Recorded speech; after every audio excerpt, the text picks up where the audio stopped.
Dragi moji, spet smo skupaj. Naslov današnjega branja je Minores, veselje, širina in odprtost. Ja, kako pa se je bojeval pater Miha? Včeraj smo slišali, da je bil bojevnik kakor nadangel Mihael. No ja, glavna lastnost, ki označuje pravega kristjana in dobrega borca za vero je, se spomnite od začetka? V začetku smo povedali veselje. Ja, veselje. Če je kristjan ves čas samo žalosten, pomeni, da ni dober kristjan. Kdo pa ima rad tistega, ki se ves čas kislo drži? Saj veste, kaj pravi naša pesem. Kdor pa kislo se drži, ta za našo družbo ni.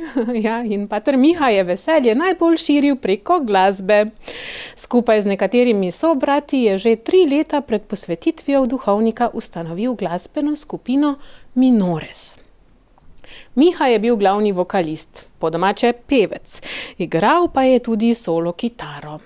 Njegovo orožje je bila kitara, pa lep glas in nalezljiv nasmešek. Ja, igrali so po župnijah, po Sloveniji in po celi Evropi.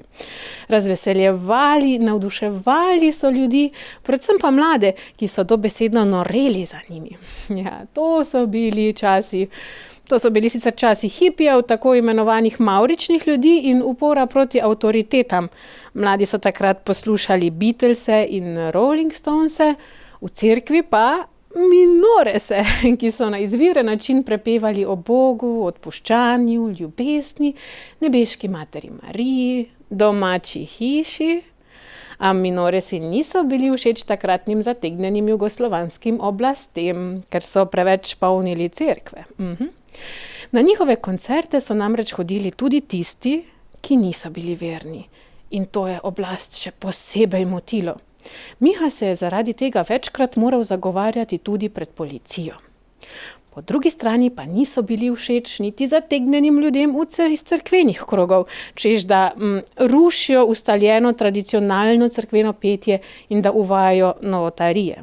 Ja, v cerkveno glasbo so namreč uvajali bobne, bas kitare in so za svoj čas bili prav revolucionarni. A mladi so drveli za njimi, Minoresi pa so polnili cerkve. Miha je rekel: mladina je dobesedno norela za nami. Bili smo drugačni, bili smo alternativa in to navdušenje nas je gnalo naprej. To so bili zametki njegovega misijonskega poslanstva, s katerim je pričel kar tu, v domači Sloveniji. Ja, veselje, a ne? No, današnja naloga, ugotovi, zakaj so si člani skupine Minores dali tako ime. Kar precej zagonetna naloga. Pa malo se v družini pogovorite, zakaj biti kristjan pomeni biti vesel. Ja, a ste kaj veseli? A smo veseli kristjani?